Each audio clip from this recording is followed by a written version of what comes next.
Everyone in your company relies on Microsoft 365. However, studies show that only 16% of your users will open a ticket if they encounter performance issues. If you don't know there are issues, you are bound to face significant productivity and financial losses coming from unpredictable quality of services. That's why we created GSX Gizmo. GSX Gizmo helps you continuously measure Microsoft 365 user experience from your critical sites and alerts you in case of service degradation. Our robots perform synthetic transactions 24/7, doing the same tasks users do. They provide you with full visibility on the actual quality of service delivered to your users. Get actionable statistics to reduce the mean time to repair of any performance issue. Ensure your workload deployment success, and work with Microsoft to continuously improve your cloud services. GSX Solutions empowers you to ensure optimal Microsoft 365 user experience anytime, anywhere. Get started today with a free trial. Merci à tous d'être présents aujourd'hui. On va discuter de la performance de Teams, comment l'assurer partout et en tout temps. Donc, ça va être le sujet de notre discussion. Alors, aujourd'hui, on est avec Jean-François Piot. Bonjour, bonjour. Donc, je suis responsable des alliances stratégiques à Martello depuis maintenant de nombreuses années. Donc, moi, je m'occupe plutôt de la partie des ventes, notamment sur le territoire francophone. Alors, allons-y. Alors, quand on parle de Teams, en fait, ou n'importe quel service Office 365, ce qui est important, c'est de bien comprendre que tout au long du cycle de vie, c'est super important de gérer la performance. Alors, quand on parle de performance, ça débute dès l'intégration du service. Donc, l'idée, en fait, c'est d'anticiper, avant même de déployer un service, quelle serait la performance future pour assurer une bonne adoption, parce que quand on parle de performance, on parle aussi d'adoption. Un service qui a une qualité de service dégradée, ça suscite de la frustration et une adoption qui va être plus faible. Alors nous, on a fait beaucoup de travail à ce niveau-là avec nos clients et aussi avec le Fast Track de Microsoft, qui nous embarquait pour qualifier, auditer des sites avant même de migrer les utilisateurs sur ce service-là.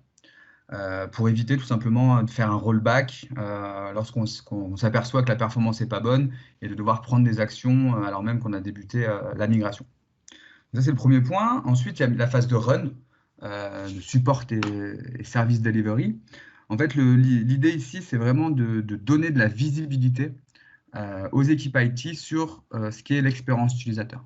Le but final, c'est vraiment d'éviter que ce soit les utilisateurs eux-mêmes qui soient votre outil de monitoring. Et il est vrai que sur les services cloud, c'est très compliqué d'avoir cette vision de bout en bout si on n'a pas un outil qui fait des tests comme le ferait un utilisateur. Donc, on verra à travers nos solutions comment nous, on peut aider à cela. Et enfin, c'est le troisième point, il y a toujours une phase d'optimisation de l'expérience utilisateur. Il y a de plus en plus de services cloud, ce qui engendre de plus en plus de réseaux surchargés, mais aussi l'utilisation des services cloud a beaucoup évolué. On l'a vu encore une fois avec le fait de travailler en home office. Ça engendre de challenges un peu différents. Et du coup, l'idée, ça va être d'accompagner également sur cette optimisation. On l'a fait aussi de nombreuses reprises, par exemple avec un gros groupe pétrolier qui avait mis en place des boîtiers Riverbed pour compresser les paquets pour améliorer la qualité de service. Le but, c'était justement d'aider leurs utilisateurs finaux à utiliser SharePoint et de rendre compte via des rapports d'activité sur SharePoint de leur travail. Et en fait, c'était d'optimiser cette expérience. Et donc, c'est un des cas clients qu'on a eu aussi grâce à nos solutions. On va y revenir dans tous les cas. Donc, voilà, donc pour ceux qui ne connaissent pas Martello, nous, on travaille depuis de nombreuses années sur comment aider les services IT à optimiser leur performance, et plus particulièrement sur la partie Office 365 ou M365. Historiquement, nous, on vient d'une société qui s'appelle GSX, qui a été acquise très récemment par Martello, donc c'est sous pavillon canadien maintenant. Mais on a des bureaux un peu partout dans le monde, on a même une équipe de dev dans le sud de la France. À Nice. Et à Nice, voilà. On travaille aujourd'hui donc avec un triptyque de solutions. La première solution, ça va être de ce qu'on appelle détecter. C'est GSX Gizmo. Donc l'idée, c'est de déployer des sondes un peu partout sur les sites critiques, également sur les parties de votre infrastructure qui va être critique. Et ces sondes, elles vont jouer des scénarios comme le ferait exactement un utilisateur. Donc on va pouvoir rendre compte de ce qu'est l'expérience utilisateur et la qualité de service qui est délivrée par les services Office 365. Une fois qu'on a détecté, alerté quand il y a des problèmes de perf, l'idée c'est de dépanner. Troubleshooter en anglais, c'est souvent plus approprié. Et en fait, on travaille avec un outil qui s'appelle IQ, qui va corréler des informations de différentes sources de monitoring pour aider justement à identifier la root cause et alerter la bonne personne au bon moment pour instantanément trouver quelle est la cause des lenteurs ou des problèmes. Et le troisième outil, on ne va pas l'évoquer aujourd'hui, c'est la partie gestion des utilisateurs. C'est à travers un outil partenaire qui a pour but de donner des tableaux de bord sur l'usage, l'adoption, mais aussi et surtout de permettre une délégation du tenant. C'est-à-dire qu'on travaille souvent avec des entreprises d'une taille importante qui ont un seul tenant et qui ont un besoin de délégation et de déléguer aussi l'administration de leur population, soit en local, soit par filiale. Et cet outil-là va le faire très simplement. Donc, on va prendre aujourd'hui un cas client, un cas concret. C'est une entreprise dans le domaine de l'assurance qui a à peu près un peu plus de 30 000 utilisateurs avec environ 35 localisations critiques. En fait, ils ont toujours un IT qui est très centralisé. Donc, l'IT central va fournir du service à tous les sites et à toutes les filiales, ce qui fait qu'ils ont également un manque de visibilité. C'est-à-dire qu'ils n'ont pas une vision de bout en bout, pas une vision 360 degrés pour dire le bureau de Singapour a des problèmes de performance. Et en fait, il s'est avéré qu'il y avait de nombreuses plaintes utilisateurs qui n'allaient pas forcément générer de nouveaux tickets au support, mais qui allaient plutôt se plaindre à leur manager. Et donc, c'était les métiers qui détectaient les problèmes. Et au final, quand c'était remonté à l'IT, on se rendait compte qu'il y avait un cycle de résolution qui était extrêmement long parce qu'ils étaient organisés en silos. Et du coup, tout le monde se renvoyait un peu la balle. Ah, c'est pas de ma faute, c'est le réseau, c'est pas de ma faute, c'est l'infra, c'est la sécurité, etc. Et au final, voilà, c'était la situation initiale. Et ils ont fait appel à nous pour qu'on puisse les aider sur justement cette vision 360 degrés et être plus proactif et résoudre les incidents plus rapidement. Tout à fait. Alors du coup, nous on est intervenus. La première chose qu'on leur a demandé quand même, c'était comment était organisée leur architecture réseau. Et d'une façon assez classique, en fait, on avait eu le cas en fait, d'une entreprise qui a dû migrer en urgence sur Teams suite à tout ce qui s'est passé l'année dernière et qui n'avait pas vraiment bien préparé son réseau pour cela. Et donc, on avait un cas classique, finalement, d'architecture avec les différentes localisations qui se connectent via MPLS aux serveurs centraux et avec beaucoup d'équipements de sécurité redondants avec ce que fait déjà Office 365. Et donc, au final, avec une route vers le cloud assez longue les utilisateurs travaillant de la maison se connectant en VPN, évidemment au site central avant de passer par les éléments de sécurité, puis l'ISP, puis Office 365. Donc forcément, ce n'était pas la situation idéale, en tout cas pas recommandée par Microsoft. Et donc, les robots ont permis justement une des utilisations des robots, c'est de pouvoir quantifier l'amélioration possible quand finalement quand on optimise la route vers le cloud. Qu'est-ce qui se passe si un utilisateur il démarre en split tunneling? Quel est vraiment le gain de performance? Et du coup, est-ce que ça vaut finalement le travail qu'il y a à faire pour améliorer l'architecture réseau? Donc nous, nos robots, on peut les mettre dans toutes les conditions qu'on veut, et donc on peut vraiment quantifier les améliorations qui peuvent être faites. Donc on a travaillé là-dessus, et puis la situation s'est quand même un peu améliorée. Donc le but du jeu, à part de évidemment regarder qu'est-ce qui pouvait être fait, c'était ensuite en phase de run de pouvoir comprendre, déjà d'avoir une visibilité de bout en bout de la performance, identifier les problèmes quand ils arrivent, pouvoir faire des SLA sur le service délivré vraiment au niveau des localisations, et puis surtout améliorer, comme disait Victorien, grandement le temps de résolution quand il y a des problèmes. Et donc pour ça, donc on a mis nos outils, et on va aller tout de suite dans le premier qui s'appelle donc IQ. Donc là, qu'est-ce que vous voyez en fait? Vous voyez des différentes lignes de service. Et je vais vous expliquer un petit peu ce que c'est. On va rentrer dans Teams plutôt pour vous faire voir un peu comment ça fonctionne. En gros, ici, que fait IQ? IQ, c'est un hyperviseur qui ne va pas simplement se contenter de collecter des events, des alertes, mais qui va vraiment collecter et sauvegarder des objets. Et ces objets, qui peuvent être tous vos devices réseau, etc., ils viennent, en fait, les informations viennent de vos outils existants de monitoring. L'avantage de collecter des objets et de les sauver, c'est que vous pouvez les corréler. C'est-à-dire que vous pouvez dire, ben voilà, pour que Teams fonctionne bien à Paris, j'ai besoin d'avoir des informations d'expérience utilisateur. Donc là, on va le faire via Gizmo, qu'on va vous montrer juste après. J'ai besoin des informations de Microsoft qui viennent de leur portail. J'ai besoin de mes informations Nagios, PRTG ou n'importe quel autre outil de network. Et puis, j'ai besoin, pour des raisons, si jamais on a des besoins de serveurs centraux, soit d'authentification ou d'autres quand on est hybride, ben, j'ai besoin de compteurs qui viennent de SCOM, par exemple, pour savoir ça. Et en fait, ça, je vais pouvoir les corréler dans un service de bout en bout et dire, ben voilà, tous ces compteurs-là, j'en ai besoin pour que le service soit délivré à Paris. Et je vais pouvoir les organiser par, voilà, est-ce que la user experience fonctionne, oui ou non? Est-ce qu'au niveau applicatif, c'est-à-dire Microsoft 365, j'ai des problèmes, oui ou non? Est-ce que d'un point de vue infrastructure, qui comprend donc le network et la partie serveur, s'il y en a, ça fonctionne? Et est-ce que j'ai des services, des supplier services, des services auxiliaires, par exemple l'authentification Azure, qui sont nécessaires pour que tout ça fonctionne bien et qui sont donc en bon état de santé.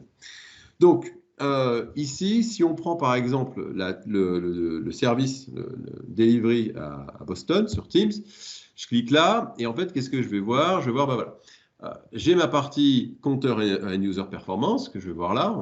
On verra un peu plus tard. J'ai ma partie applicative qui est Microsoft 365, j'ai ma partie infrastructure, on va regarder, et puis j'ai mon supplier service. Ici, dans ce cas-là, j'en ai pas défini. Donc, la partie end-user, en fait, c'est simple, ça vient donc de l'outil de performance utilisateur que nous, on utilise, que je vais vous montrer après, et qui fait quoi? En fait, qui fait des tests dans Teams de type, eh ben, je fais des calls toutes les 5 minutes, je upload des documents, je crée un channel, je fais du chat, etc. Et donc, il va checker, est-ce que ça fonctionne? Est-ce que c'est disponible? Et est-ce que c'est performant? Des fois, c'est disponible, mais c'est pas performant.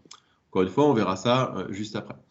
Donc là, déjà, on sait, d'un point de vue user performance, on a un problème ici. D'un point de vue applicatif, on sait que tout va bien. D'un point de vue infrastructure, si je vais là, ben, je vois qu'à Boston, mon ISP, donc mon fournisseur d'accès Internet, tout va bien. Par contre, au niveau infrastructure, j'ai un problème. C'est quoi ce problème? Mes routeurs à Boston fonctionnent bien. J'ai un domaine contrôleur qui ne va pas. Donc en fait, tout de suite, je sais que mon expérience utilisateur à Boston, elle a un problème parce que mon infrastructure a un problème qui n'est pas le réseau, mais qui est le local IT. Donc en fait, tout ça, en 10 secondes, il suffit de naviguer pour voir ce qui se passe. Et ça, c'est très pratique parce que ça permet à toutes les équipes qui doivent travailler ensemble finalement pour délivrer le service, d'avoir la même vue et donc de comprendre très rapidement et d'éviter tout ce qui est « c'est pas toi, c'est moi », etc. Un autre exemple, si je prends à Boston toujours mon Exchange Online, bah là, par exemple, mon expérience utilisateur, elle va bien. Là-dessus, pas de problème. Par contre, j'ai quand même du rouge dans mon appli, mon infrastructure, mon supplier service. Ça veut dire que j'ai des problèmes qui n'ont pas encore impacté les utilisateurs. Donc là, bah, si je rentre en fait simplement dans mon applicatif, là, je vais voir que Exchange Online a certains soucis qui n'ont pas de problème, encore une fois, qui n'impactent pas les utilisateurs. J'ai un problème sur le tenant administration et le management de provisioning. Mais bon, bah, les utilisateurs, ils peuvent toujours envoyer des mails, ils peuvent toujours créer des meetings, etc. Donc, il faut que je m'en occupe. Ce n'est pas critique pour l'instant, mais il faut que je m'en occupe. En tout cas, je le sais. Si je vais dans ma partie infrastructure, je sais encore une fois que à Boston, on a toujours le même problème qu'on a vu, qui impactait Teams, mais pas forcément Exchange. Donc, je sais que je vais devoir quand même m'en occuper à un moment donné. Et puis, le supplier service ici, c'est toute la partie DNS où, apparemment, encore une fois, j'ai un problème d'un point de vue infrastructure, mais qui n'impactent pas l'expérience utilisateur au niveau DNS. Et donc, là, en fait, ce que ça montre, c'est que grâce à ça, on peut voir en fait des problèmes dans le service delivery qui vont peut-être impacter les utilisateurs. Donc, on peut travailler dessus avant que ça devienne vraiment quelque chose de très mauvais, puisqu'on peut vraiment décorréler qu'est-ce qui se passe d'un point de vue expérience utilisateur par rapport à ce qui se passe d'un point de vue appli et infra. Une autre façon de voir à peu près la même chose, mais que d'autres clients aiment bien, c'est au niveau des boards comme ça.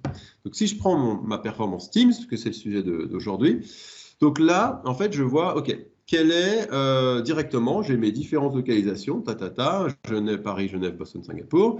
J'ai les compteurs qui viennent directement de Microsoft 365. Et là, je vois que, bon, le service, il n'est pas top sur la plupart de mes localisations. Et j'ai une autre vue qui me permet de voir un peu mieux, de comprendre vraiment l'architecture des problèmes. Donc là, par exemple, si on a vu Boston, on sait qu'il y a un problème, c'est toujours le même, hein, c'est toujours ce domaine. Contrôleur, si je vais à Genève, j'ouvre, et puis là, tout de suite, je vais voir, tiens, alors à Genève, qu'est-ce qui se passe? Gizmo, donc ça c'est la partie user experience, donc j'ai des problèmes au niveau user experience. Donc du coup, en fait, on va essayer de voir c'est quoi les problèmes qui se passent ici. Donc, ce qu'on va essayer de voir, hop, c'est de voir l'ISP, tout va bien. Et ensuite, la partie Team Network ne va pas très bien. Donc, on va aller ouvrir, quand j'aurai réussi à fermer ça, on va ouvrir la partie Network. Et là, qu'est-ce qu'on voit? C'est que d'un point de vue Network, en fait, ce qui se passe, c'est que mes routeurs locaux à Genève fonctionnent bien. Par contre, mon routeur Wi-Fi, il a un problème. Ça, je le vois comment? Parce qu'en fait, c'est de l'information qui vient pas de l'expérience utilisateur, du tool d'expérience utilisateur, mais qui vient de mon Agios, mon PRTG, qui est là pour contrôler tous mes équipements. Et donc, tout de suite, je sais ce qui se passe. Donc, c'est quand même assez pratique de pouvoir savoir directement où sont les problèmes, naviguer dans le service delivery, dans les différentes localisations, et tout de suite identifier qu'est-ce qui ne va pas. Si je reviens sur mes différents membres et que je retourne par exemple sur mon Genève, je vais pouvoir entrer directement depuis Genève, donc Gizmo, je vais pouvoir rentrer directement dans l'outil Gizmo, qui est donc notre outil de détection des problèmes. Et là, j'arrive dans mon outil qui teste vraiment les différents workloads. Teste ça comment? Avec des synthétiques transactions. Donc, c'est des robots que vous mettez dans vos localisations ou chez vos VIP. Et ensuite, qui vont toute la journée, 24 heures sur 24, faire des tests pour savoir quel est le service délivré, vraiment quelle est la qualité du service délivré chez toutes ces personnes-là et dans toutes les localisations. Et donc, ensuite, on va pouvoir facilement aller dans Teams, par exemple, et regarder pour les différentes localisations. Bon, là, j'ai un problème, on le sait. J'ai différentes localisations ici qui ont été configurées. Et puis, je vois là les différents types de scénarios que je joue. La connexion, créer un channel, poster un message dans un channel, le flow de download, chercher un user, le présence, l'instant messaging. Et si je veux voir la qualité audio, et on a vidéo en bêta aussi, et c'est pareil, hein, le robot, il va toutes les 5 minutes faire un appel audio ou vidéo, tester, voir quel est le mini opinion score, donc quelle est la qualité, alerter s'il y a des problèmes, et vous donner en même temps toutes les informations du réseau pendant tous ces tests pour que vous puissiez comprendre, identifier la source des problèmes. Ça marche pour Teams, ça marche pour OneDrive, ça marche pour Exchange, tout ça c'est à peu près la même philosophie, on va juste faire des tests différents en fonction des workloads. Et puis ensuite, si je veux comprendre un peu mieux ce qui se passe, est-ce que qualifier les problèmes, je vais aller dans la partie historique pour essayer de comprendre, ok, est-ce que c'est un problème récurrent? Quelle est la gravité du problème quand c'est récurrent? Est-ce que ça affecte différentes localisations en fonction du temps? Et donc là, je vois sur Teams, j'ai 89% de performance. Ça veut dire 89% du temps, les gens arrivent à avoir des calls qui se passent bien. Bon, ça veut dire quand même que 10% du temps, ça se passe mal. Donc là, par exemple, si je prends la ligne bleue, on pourra aller checker ce qui se passe à Bangalore, parce que ça a l'air d'être ceux qui ont le plus de problèmes. Et donc, on va voir en fait la performance vraiment de la qualité de la voix sur Teams à Bangalore. Et là, tout de suite, on voit que il y a des gros problèmes. Pourquoi? Parce que la qualité de service, si j'ouvre ici en plus grand, Désolé, je n'ai pas la bonne résolution, mais on voit qu'effectivement, bon, la qualité des calls, hein, donc c'est noté de 1 à 5, de 0 à 5, comme quand vous notez avec les étoiles, et ben ça tombe régulièrement à 2,5, ce qui est 2,5, c'est insupportable, ça coupe, il y a enfin, c'est horrible. Et donc, vous voyez que les RTT, la latency, elle est énorme, c'est un problème qui est vraiment récurrent, le jitter aussi. Et on a des énormes problèmes de bande passante, et en fait qui corroborent tout ce qui se passe. Donc là, on sait directement qu'un Bangalore, on a des énormes problèmes de bande passante qui influent du coup tous les autres paramètres réseau et qui donnent ces problèmes comment dire, de qualité de service sur la partie Teams. Je pourrais regarder aussi la partie login qui va être vraiment détaillée sur chacune des étapes pour le login, qui va permettre de faire un dépannage, un troubleshooting vraiment fin de l'accès à Teams. Et puis, comme je vous ai dit aussi sur la partie real-time, en fait, tout ça, ça marche pour Exchange, pour OneDrive, pour les autres workloads. On fait du mail routing très fin pour comprendre comment les mails s'envoient, se reçoivent sur des environnements pure cloud ou hybrides, etc. Et on a des vues comme ça, overall, qui permettent de voir tout de suite, OK, sur mon environnement, où est-ce que j'ai le principal problème, dans quel workload j'ai les principaux problèmes, et donc de comprendre d'un point de vue historique, d'un point de vue global, quelle est la qualité de service sur Office 365. Voilà. Pour aller beaucoup plus loin, on n'a pas le temps. Si vous avez d'autres questions, évidemment, contactez-nous. Donc, on peut continuer. Victoria.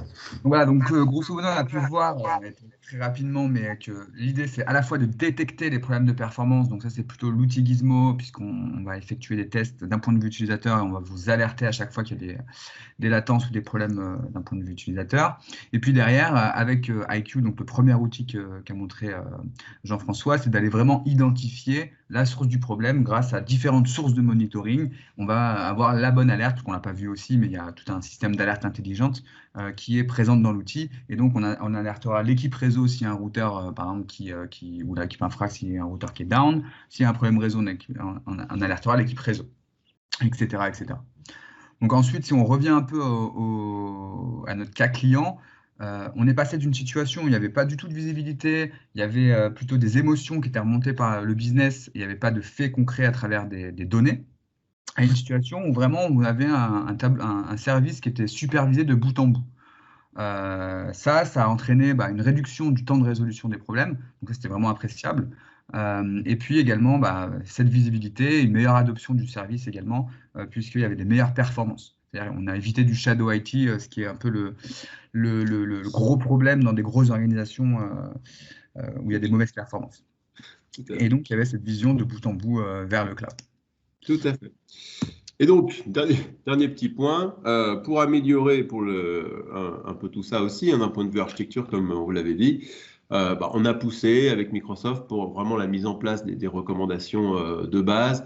Je les rappelle ici, encore une fois, Microsoft a quand même pas trop mal travaillé pour vraiment réduire leur nombre d'URL sur lesquels il faut donc permettre le trafic en direct. Ils ont onboardé quand même beaucoup d'éléments de sécurité de type DLP et autres directement dans Office 365. Ces 4 URL et ces quelques ports génèrent 80% du trafic. Donc, normalement, ça ne devrait pas changer. Et donc, vraiment, quand on permet le direct traffic, surtout depuis l'utilisateur qui travaille à la maison, via un split tunneling, notamment pour Teams, c'est extrêmement important, on gagne énormément de performance et de satisfaction utilisateur. C'est vraiment quelque chose qu'on a vu beaucoup, qui est quand même assez bien sécurisé. Il y a encore quelques entreprises qui ne sont pas hyper chaudes pour ça, mais globalement, au niveau mondial, ça marche très très bien et il n'y a pas trop de problèmes. Voilà.